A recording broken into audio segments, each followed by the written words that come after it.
Glória a Deus. Boa noite, amada igreja. A paz e a graça do nosso Senhor Jesus. Amém. Glória a Deus. Você que está com a sua Bíblia, por favor, abra ela comigo. Em Tiago, capítulo 5. Livro de Tiago, no capítulo 5, o versículo 17 e o 18. Elias era homem como nós, e ele orou fervorosamente para que não chovesse, e não choveu sobre a terra durante 3 anos e meio. Orou outra vez, e os céus enviaram chuva, e a terra produziu seus frutos. Amém? Você pode sentar. A versão mais comum diz que Elias era um homem sujeito às mesmas paixões. E ele orou, por 3 anos e meio não choveu. Ele orou novamente, e depois choveu, e a terra produziu seus frutos. Eu quero conversar com a igreja um pouco hoje sobre oração. O que a Bíblia nos fala a respeito de oração. Eu quero compartilhar 3 orações mencionadas na Bíblia e aprender um pouco com cada uma delas e com cada um desses personagens que oraram. Antes disso, amados, as orações, elas são umas coisas, ela é uma ferramenta muito interessante e às vezes assim complexa, porque se você for estudar sobre oração, se você pesquisar, por exemplo, comprar um livro que fala sobre oração, você vai encontrar tantos títulos, tantos autores falando e ensinando sobre oração, mas algumas coisas nós entendemos com a história e com a Bíblia, quando nós olhamos para a oração, nós vemos uma coisa assim muito interessante, que as orações, amados, elas são uma ferramenta que move o sobrenatural de uma forma como a gente não faz nem ideia muitas vezes. Olha só, agora eu tenho uns dados aqui, as orações mais poderosas da Bíblia. Se você encontrar lá na Bíblia, as orações mais poderosas encontradas na Bíblia, você vai ver que elas foram feitas por homens e mulheres como eu e você, que não tem diferença nenhuma. Se você olhar em toda a história do cristianismo, de todos os heróis da fé da Bíblia, que estão aqui narrados, e também de toda a história do cristianismo, se você observar as respostas de oração e coisas grandiosas que foram feitas através da oração, você vai entender uma coisa: todos eles eram como eu e você. Eles não têm diferença nenhuma. O que nós entendemos aqui é o seguinte, que eu e você, assim como esses personagens bíblicos que aqui estão, como as orações aqui mencionadas, e como toda a história cristã, você vai ver, amados, eles eram pessoas como nós. E nós também podemos ter essas respostas das nossas orações. Amém? Tem um homem chamado George Miller. Um dia pesquise sobre ele. Ele é considerado um herói da fé. E ele também é considerado um homem como o pai da fé, assim como Abraão lá no Antigo Testamento. Amados, se você ler a história desse homem, e o que esse homem conquistou através da fé e oração, você vai ficar admirado. George Miller, pesquise sobre esse homem. Eu quero ver aqui com vocês, amados, algumas coisas que a Bíblia nos fala sobre oração. A Bíblia nos dá uns requisitos de uma oração eficaz. Ela nos dá umas pistas de como nós temos uma oração que é respondida e que tem a eficácia. A Bíblia fala sobre crer, que é um elemento que devemos ter quando nos propomos a orar. Por exemplo, Mateus 7,7 diz, para buscar até encontrar, bater até a porta ser aberta. Porque todos que procuram encontram, todos que batem, a porta será aberta. A Bíblia também fala sobre obedecer. 1 João 3,22 diz que nós temos recebido respostas às nossas orações porque temos obedecido. A obediência à palavra de Deus também está aliada à resposta das nossas orações. A Bíblia também fala sobre o aceitar, provar a perfeita vontade de Deus. Quando Jesus nos deixou uma oração modelo, ele disse: faça a tua vontade, assim na terra como no céu. Entender que a oração envolve, antes de tudo, antes da minha vontade, antes do meu desejo, do meu querer, envolve a vontade perfeita de Deus. A Bíblia também diz sobre não duvidar. O livro de Tiago nos dá uma palavra muito clara. Ele diz que o homem que duvida é como a onda do mar, que é agitada pelo vento. Não pense tal homem que receberá do Senhor alguma coisa. Então a dúvida, ela é como assim um cupim está minando a estrutura de madeira. A dúvida também, ela está ali minando a nossa fé e impedindo que a gente alcance no Senhor o resultado da nossa oração. O próprio Tiago também diz que o fato de termos um desejo egoísta, motivação egoísta no nosso coração, isso impede da nossa oração ser respondida. Ele diz, pede, até agora vocês não receberam porque vocês não pedem. Pede, você vai receber. Mas olha só, peçam com fé, ele diz. E ele diz também assim, muitos não recebem porque pedem para esbanjarem proveitos próprios. Ou seja, uma oração motivada somente com desejos egoístas, é claro que nós não teremos o resultado. Uma vez eu estava numa conferência lá em Tubarão com o Russell Shedd. E o Russell Shedd começou a falar um pouco sobre a oração. Ele disse assim, a dinâmica da oração funciona da seguinte forma. Se você se propõe e tem na sua vida um tempo de oração, entenda que ela funciona assim, de uma maneira geral. Você ora por toda a nossa terra. Todos os países, onde você sabe que tem missionários, situações mundiais. Você vai, ora pelo nosso país. Você ora por onde moramos. Você ora pela nossa congregação. Você ora por familiares e amigos. Em último lugar, se der tempo, você ora por você. Ele falou que a dinâmica da oração funcionava dessa forma. E ele entendia que essa prática nos levava a desenvolver uma oração eficaz. Ou seja, contra o nosso egoísmo. Amém? Então eu quero meditar com a amada igreja 3 personagens bíblicos que tiveram a sua oração respondida e que tem muito a nos ensinar. O primeiro deles é Ana. Você pode abrir comigo lá em 1 Samuel, no livro de 1 Samuel?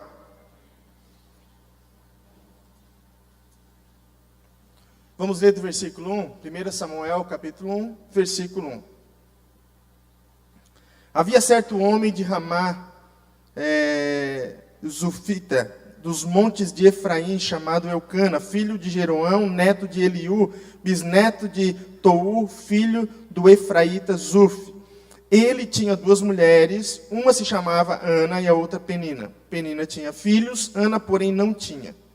Todos os anos esse homem subia para a cidade de Siló para adorar e sacrificar ao Senhor dos Exércitos.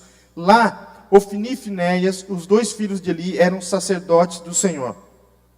No dia em que Eucana oferecia sacrifícios, dava porção à sua mulher Penina e a todos os filhos dela. Mas Ana dava uma porção dupla, porque a amava, apesar de que o Senhor tinha lhe cerrado a madre, ou tinha permitido ser estéril.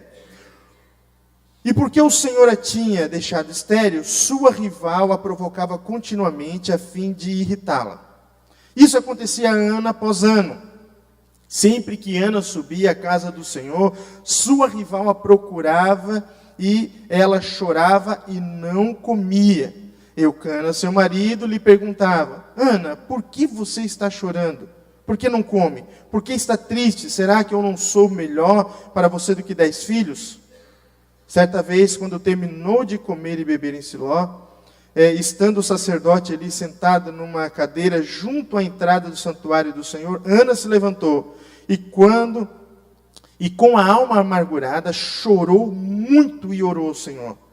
E fez um voto dizendo, ó Senhor dos Exércitos, se tu deres atenção à humilhação da tua serva e te lembrares de mim e não te esqueceres da tua serva, mas lhe deres um filho, então eu o dedicarei ao Senhor por todos os dias de sua vida, e o seu cabelo e a sua barba nunca serão cortados. Enquanto ela continuava a orar diante do Senhor, Eli observava sua boca.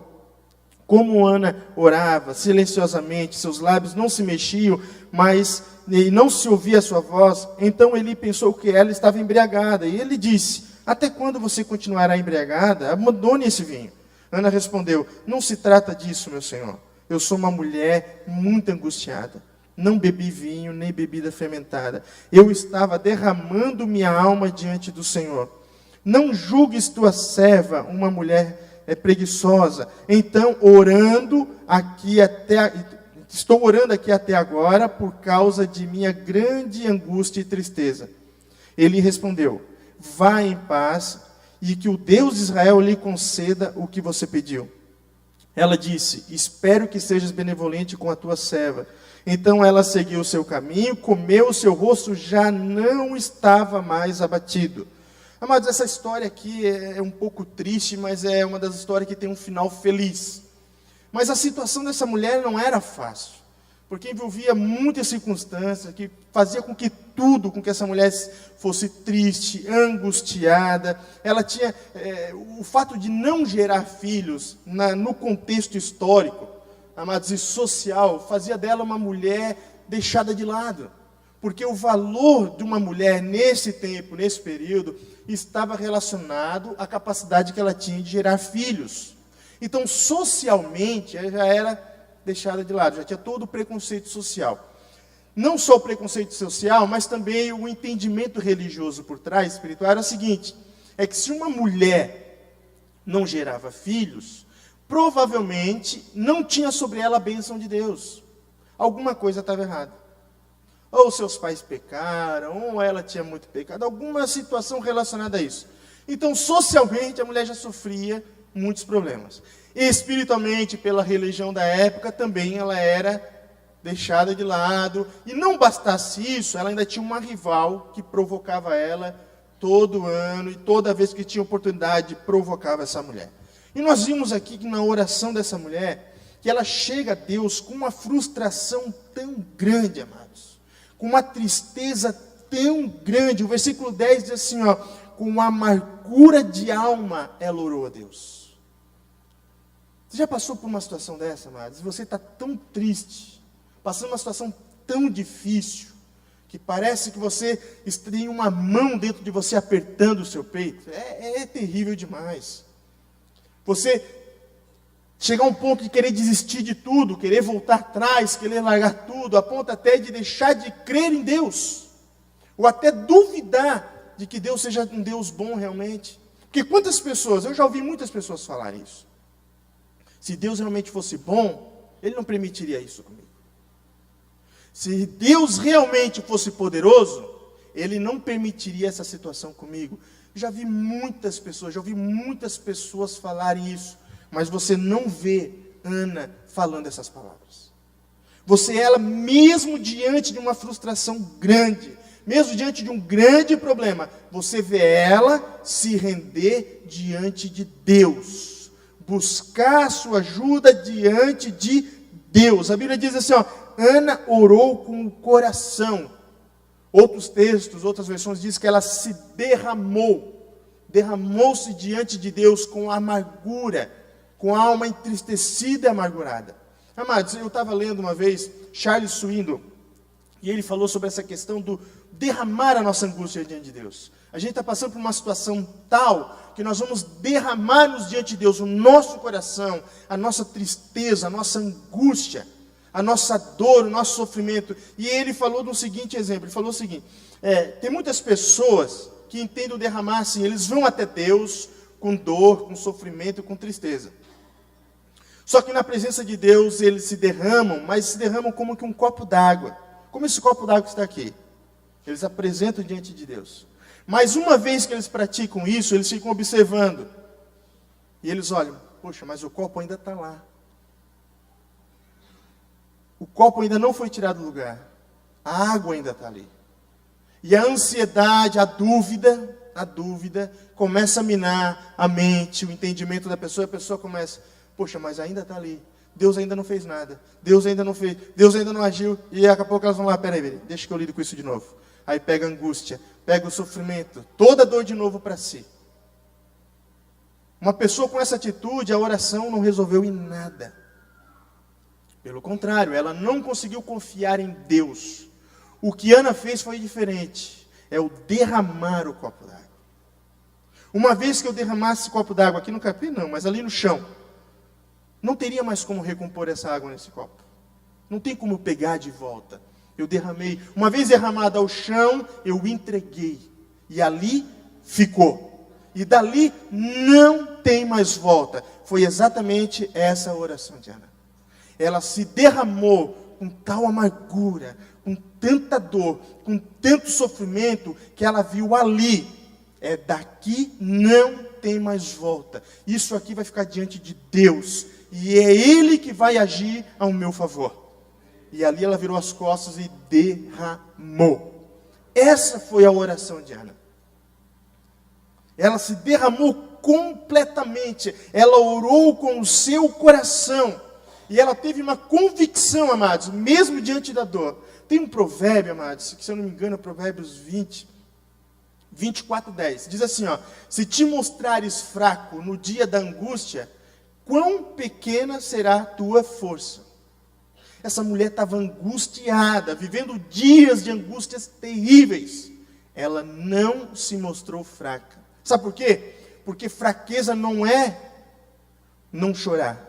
Olha só, fraqueza, amados, não é você estar temeroso, preocupado. Isso não quer dizer isso. Não quer dizer que você não crê em Deus. Pelo contrário. Sabe quando você fica assim, mas vai para Deus? Essa é a nossa força. Aí está a nossa força. Paulo falou isso. Paulo disse que ele tinha fraquezas. Mas quando ele sentia, aí é que ele se sentia forte. Porque ele era fraco diante de um Deus forte.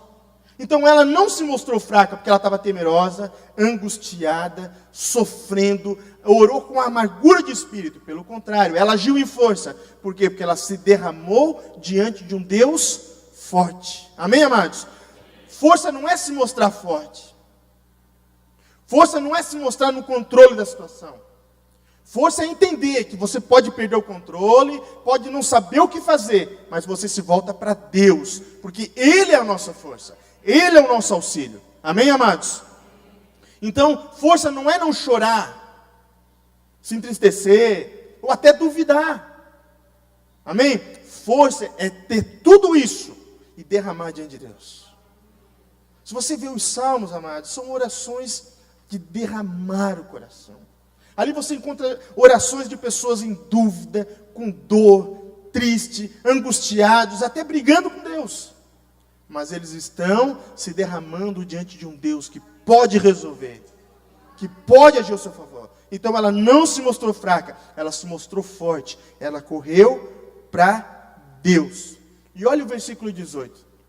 O versículo 18, na minha opinião, é o versículo chave da história dessa mulher. Diz assim, ó, e ela disse: espero que sejas benevolente com a tua serva. Segundo a palavra do sacerdote Eli, ele falou: então vá em paz, que o Deus de Israel conceda aquilo que você está pedindo. Se é isso que você está fazendo, que assim seja. Ela recebeu a palavra e ela creu. Quando ela creu nessa palavra, a Bíblia diz aqui no versículo 18: então ela seguiu o seu caminho, comeu, e o seu rosto não era mais abatido. Ela tomou posse, amados, daquilo que Deus ministrou ao coração dela. Ela chegou ali pequena, triste, talvez chateada, zangada, brava, não sei, mas uma mistura de sentimentos. Porque para ela ter um filho era muito importante. Talvez era o maior sonho da sua vida, gerar um filho. E ela chegou ali, amados, quebrada. Mas ela saiu dali grande. Ela saiu dali vitoriosa. A Bíblia diz que ela não comia, não sorria. O seu semblante era triste. Mas quando ela recebeu a palavra de Deus, quando ela se derramou diante do Senhor, o Senhor deu a ela uma palavra, ela se levantou, seguiu o seu caminho de volta, se alimentou e o seu rosto não era mais triste. Amém? Ela saiu dali com a convicção de que aquilo que ela tinha derramado diante de Deus, Deus tinha recebido. Amém, amados? O que nós podemos aprender com essa mulher? Hein? Que nós devemos nos derramar diante do nosso Deus. Chorar, sim. Se entristecer também. Passar momentos terríveis de dor, a ponto assim, de você não saber nem o que falar, mas na presença de Deus. Amados, eu tenho muitas experiências nessas cadeiras aqui, ó. De madrugadas, de vigílias, e de me ajoelhar aqui nessas cadeiras em situações da minha vida e não ter nem palavra para orar, de não sair a voz, de dobrar os joelhos aqui, não conseguir falar, só chorar. Mas em tudo, Deus tem me dado a vitória. Tem orações que eu não falei, mas que em espírito eu orei, e Deus respondeu. Tem orações que elas não saíram uma palavra da minha boca. Mas o Senhor, como diz lá em Romanos 8:26, que o Espírito Santo intercede por nós com gemidos inexprimíveis, elas foram respondidas. Ainda que eu não tenha falado nenhuma palavra. O resultado dessa oração. Amados, nasceu Samuel. E olha só, depois de Samuel, a Bíblia diz que ela gerou mais 5 filhos. Outra coisa nós aprendemos, Deus sempre faz além do que imaginamos. Além. Às vezes a gente está com aquela expectativa, será, e vem muito mais. As coisas acontecem de uma maneira muito mais surpreendente. Efésios 3:20 diz que Deus faz muito mais além do que podíamos pensar ou imaginar, segundo o seu poder que opera em nós. Vai além, ele surpreendeu Ana. Ele deu Samuel, depois mais 5 filhos para Ana. Mas Samuel, que é o fruto e o resultado daquela oração. Amados, Samuel se tornou para Israel. Olha, primeiro, não dá para dimensionar, não dá para calcular, tá? O resultado, a importância que foi Samuel para a história do povo de Deus. Se a gente fosse assim, tentar fazer um cálculo, poxa, qual foi o grau de importância daquela mulher fazer aquela oração, e porque ela orou, nasceu Samuel, que ela consagrou a Deus, em toda a história do povo de Deus, não dá para calcular. Samuel foi para a história de Israel, profeta, sacerdote e juiz. Olha o ofício desse homem. Ele fez uma ligação importantíssima, que era a geração de Moisés e Josué, com a geração de Davi e Salomão. Ele foi o elo de ligação. Ele foi o homem levantado por Deus para fazer o elo de ligação dessas alianças e dessas gerações. Geração de Moisés com Josué e depois de Davi com Salomão. Foi através dele que Deus ungiu o rei Davi, o maior rei da história de Israel. O homem segundo o coração de Deus. Como profeta, ele profetizou, liderou o povo, trazendo a palavra de Deus. Como sacerdote, ele foi uma pré-figura de Jesus naquele tempo. Amados, e como juiz, ele foi uma liderança política importantíssima para o povo de Deus. Porque Ana decidiu crer. Porque Ana se mostrou forte no dia da sua angústia. Porque Ana derramou o seu coração diante de Deus. O resultado, toda uma história, toda uma nação, todo um povo influenciado por causa daquela oração. Amados, devemos ousar orar. Quem sabe Deus possa responder algumas orações aqui, mudar a história da nossa nação. Quem sabe possamos ser homens e mulheres que derramam nosso coração diante do altar de Deus. E ali Deus possa mudar não só a nossa história, mas toda a história de uma cidade, de uma nação. Amém, amados? Outra oração que eu quero ler com os amados irmãos é a oração de Josué. Você está em Samuel, você vai voltar 2 livros. 1 Samuel, Juízes, e antes de Juízes você vai encontrar Josué. Amados, Josué, ele foi um líder nato. Sabe, ele não se deixou desanimar pelos 40 anos de deserto. Josué já vem de uma nação, de uma geração escrava, lá no Egito. O cara estava lá escravo no Egito. Nasceu escravo no Egito. Tinha tudo para dar errado. Tinha tudo para não ser nada. Todas as circunstâncias totalmente desfavoráveis. Numa terra estranha, como escravo de um povo. Deus levanta Moisés como libertador, começa a mudar a sua história. Ele, braço direito de Moisés, começa a liderar um povo pelo deserto. São 40 anos com um povo obstinado, como diz a Bíblia.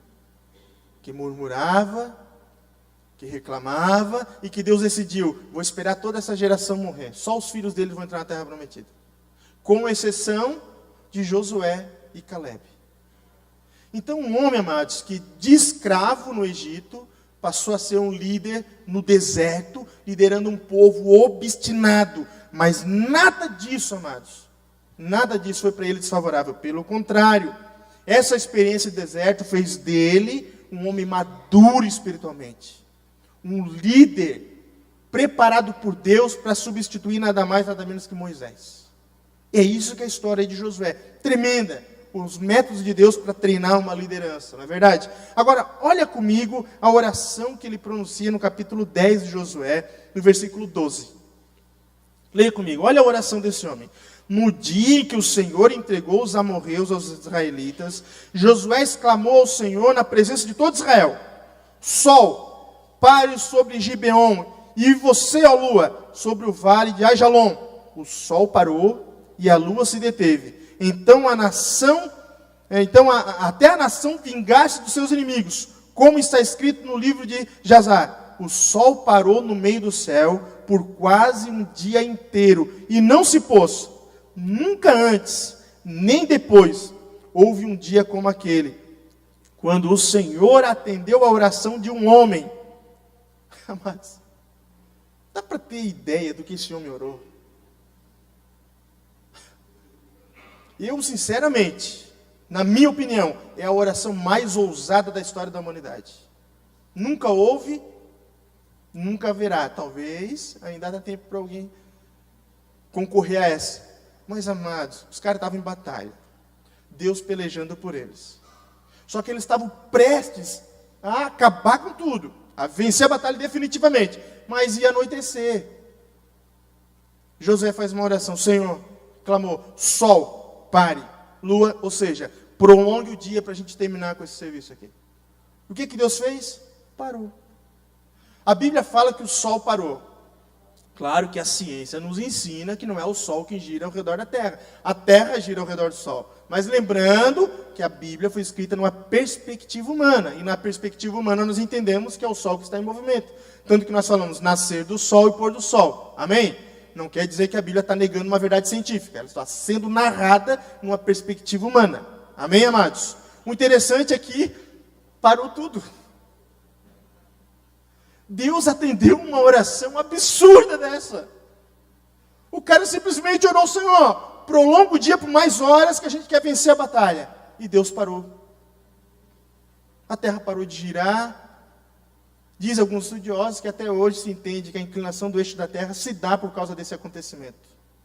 Outros defendem que há o ano bissexto por causa da oração de Josué. Quem sabe, não é verdade? Está aqui uma das provas. Mas a questão é que esse homem nos ensina uma lição tremenda, amados. A lição é, que limite há para o agir de Deus?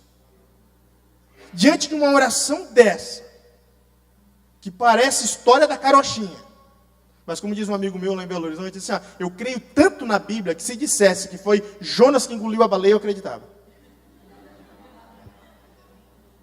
Amém? Mas parece uma história fantasiosa, na verdade. Os críticos assim dizem. Essa história de baleia engolir homem, de sol parar, isso é fábula, quer ensinar uma verdade espiritual. Não, exatamente aconteceu isso. A questão é que não há limite para o agir de Deus. E por que haveria limite para a nossa fé? Hein, amados? O que não crê? Como diz Isaías, agindo Deus, quem impedirá? Talvez você está aqui nessa noite com uma questão difícil. Talvez você chegou aqui já determinado. Eu até vou desanimado, mas minha situação não tem mais volta. Amados, se teve para de Josué, para a sua eu garanto que há. Se teve para de Josué, eu tenho certeza que pode ter para você. Amém? Vamos ler a última oração? A oração de Davi. Abra lá comigo, Salmo 51, por favor. O Salmo está lá no meio da Bíblia. Salmo 51. Há tantas orações na Bíblia que a gente podia ficar aqui um bom tempo só aprendendo com essas pessoas. Salmo 51.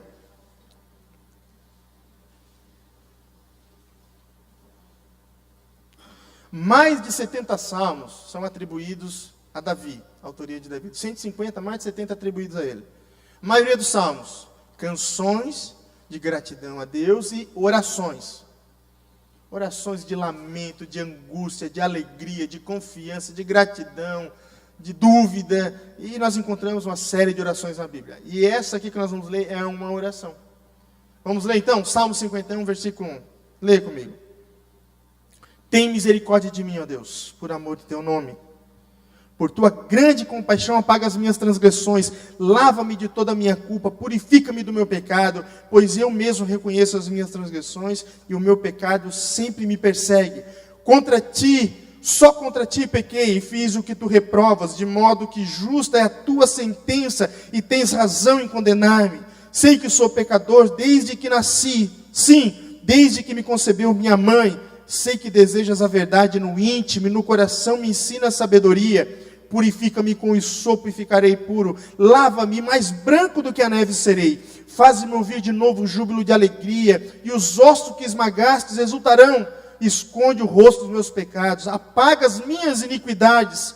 Cria em mim um coração puro, ó Deus. Renova dentro de mim um espírito estável. Não me repulses da tua presença, nem tires de mim o teu Espírito Santo.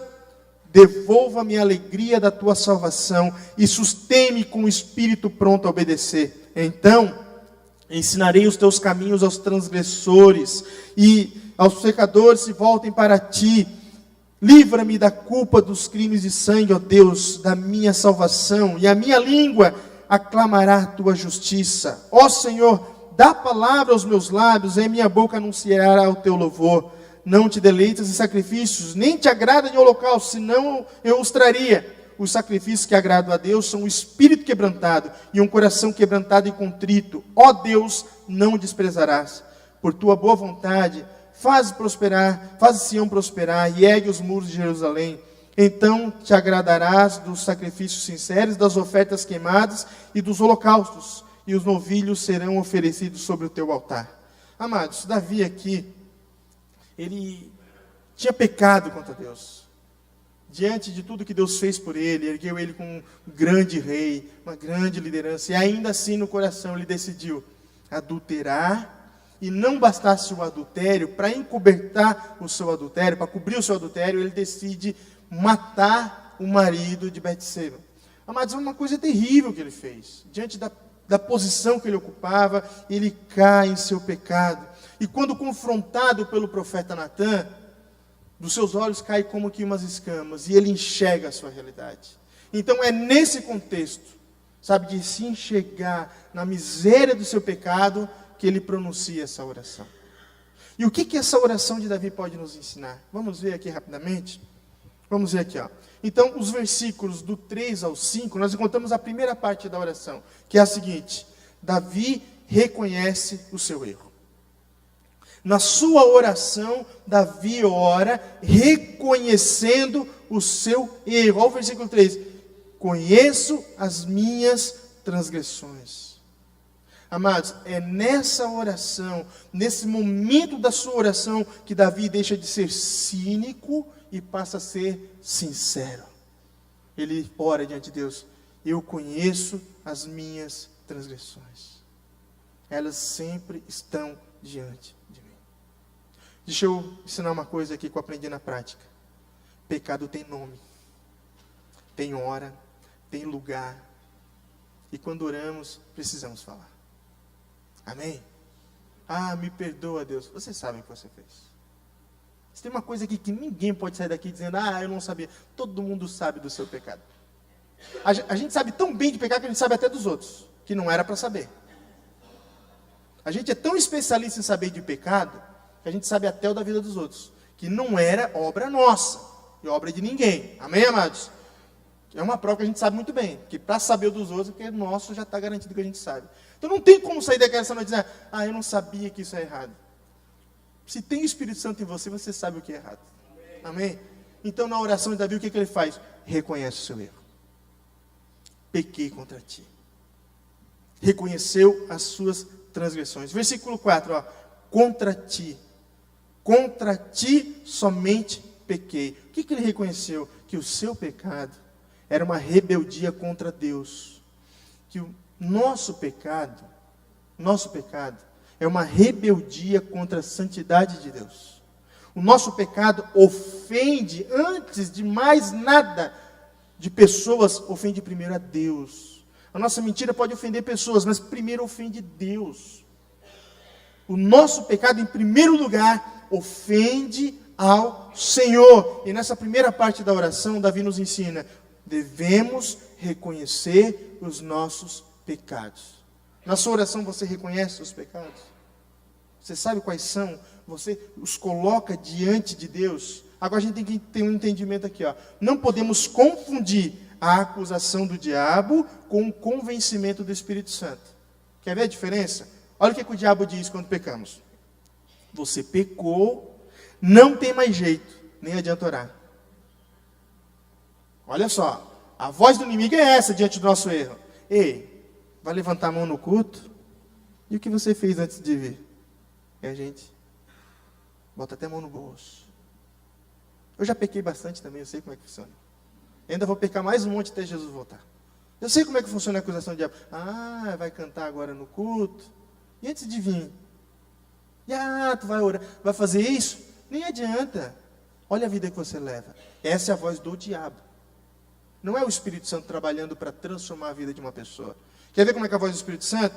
Você pecou, mas o Senhor é fiel e justo para te perdoar de todo o pecado e te purificar de toda a injustiça. Amém? Essa é a voz do Espírito. A voz do Espírito traz para perto. A voz do Espírito, ela nos aproxima de Deus, amados. Em segundo lugar, nós vemos aqui na oração de Davi o seguinte: a tristeza profunda pelo seu pecado cometido. Versículo 8. Faz-me ouvir um novo júbilo de alegria, e os ossos que você esmagou, eles exultarão novamente. Davi estava em tristeza profunda quando ele ora. Mas também há uma diferença. A Bíblia diz que, olha só, a tristeza segundo o mundo gera morte, mas a tristeza segundo Deus produz vida. E há uma diferença entre a tristeza gerada pelo Espírito Santo de nós e o remorso. Olha o que o remorso faz. O remorso produz morte, escraviza. Ele somente traz uma consciência do erro, mas não nos leva a uma ação de transformação. É somente uma conscientização, você até se entristece, mas não há mudança. Agora, arrependimento, sim, produz vida, liberta e nos transforma para nos fazer melhores. Esse é o arrependimento. Provérbios 28, 13. Aquele que confessa suas transgressões e confessa e as abandona, esse alcançará a misericórdia. Amém, amados? Então Davi confessou, reconheceu, se entristeceu profundamente, mas uma tristeza gerada pelo Espírito Santo para conduzir ele a uma transformação. Em último lugar, a oração de Davi nos ensina uma outra lição. O versículo 10 ao 12. Nós encontramos nessa terceira parte da oração o seu retorno para Deus. Sabe por quê, amados? Porque o pecado afasta. Ainda que a gente esteja perto, mas o sentimento é esse, de estar longe. Isaías 59 diz: eis que a mão do Senhor não está encolhida para que não possa abençoar, nem os seus ouvidos tampados para que não possa ouvir. Mas as nossas transgressões fazem separação entre nós e o nosso Deus. O sentimento é: estou longe. Você já passou por isso? Por causa das escolhas erradas da vida, a sensação que você tem: poxa, que longe de Deus que eu estou. Eu já tive dentro de igreja, dentro de culto, me sentindo longe de Deus. É totalmente possível. Como também é totalmente possível você estar rodeado de pessoas e se sentir sozinho. Possível. Davi estava sentindo assim. Sendo um rei segundo o coração de Deus, levantado por Deus, ungido por Deus, usado por Deus, mas estava vivendo uma amargura de espírito, uma tristeza profunda e o sentimento de estar longe de Deus, porque tinha que consertar alguma coisa na sua vida. Amém, amados? Talvez nessa noite o nosso contexto não seja igual ao de Ana. Amargura de espírito, por precisar de uma resposta de Deus. Talvez a nossa oração nessa noite não seja igual a de Josué, uma oração ousada, cheia de fé. Mas eu tenho certeza que a oração de todos nós nessa noite é a de Davi. Tem misericórdia de mim, ó Deus. Talvez muitos aqui nessa noite não orariam como Ana orou, porque talvez a circunstância não seja identificada com a de Ana, ou nem com a de Josué. Mas eu tenho certeza que se eu fizer o apelo para orar a oração de Davi, quem não teria que vir aqui à frente e orar: tem misericórdia de mim, ó Deus, contra ti pequei. Torna de novo, Deus, me dá a alegria da salvação. Quem não precisaria orar essa oração, hein, amados? O que nós aprendemos com esses homens e mulheres? É que Deus está sempre atento a qualquer que seja o clamor que é pronunciado pelos nossos lábios. E o Senhor está disposto, diante de qual seja a circunstância, estender a sua mão de misericórdia e nos purificar de todo o pecado, de toda a injustiça. Amém? Queria orar com você nessa noite, quero te convidar a ficar de pé.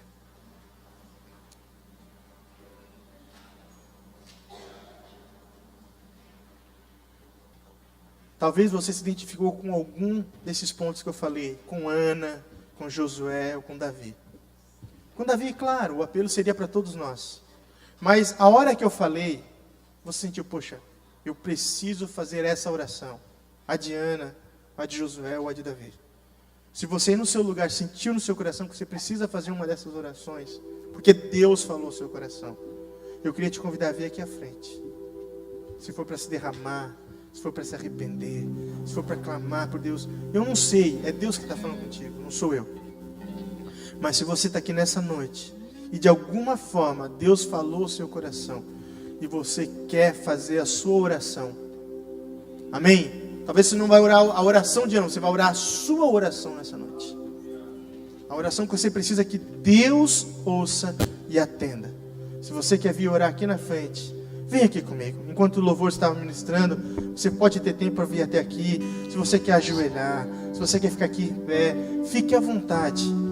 Assim que o louvor terminar aqui de ministrar, eu vou orar junto com vocês. E nós vamos derramar a nossa vida, o nosso coração diante de Deus. Amém. Glória a Deus.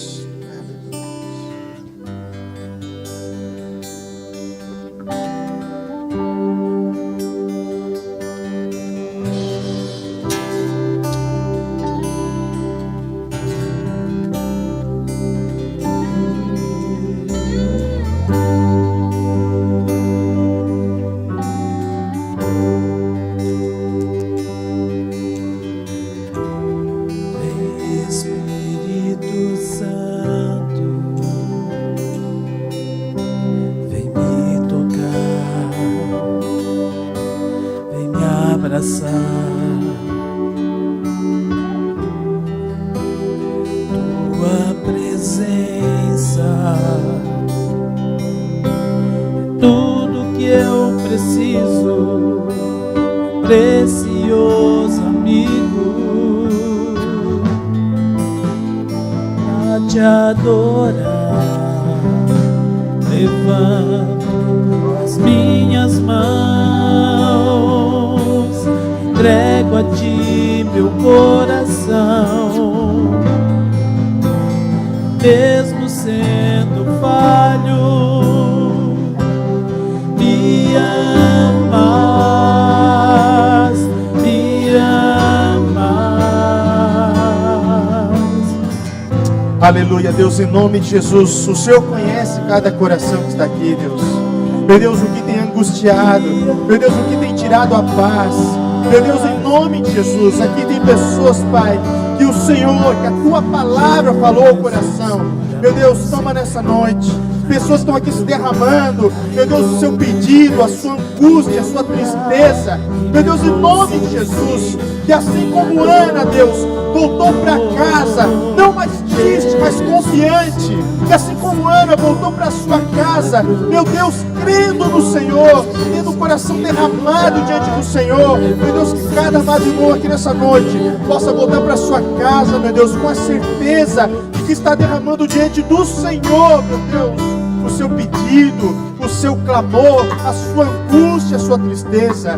Meu Deus, nós também oramos, assim como Davi orou um dia: tem misericórdia de nós, ó Deus. Deus nos perdoa, porque pecamos contra Ti, pecamos contra o Senhor, fizemos o que Tu reprovas, o que a Tua palavra diz que é errado. Por isso, ó Deus, vem nessa noite e nos purifica. Purifica, ó Deus, a nossa mente, o nosso coração.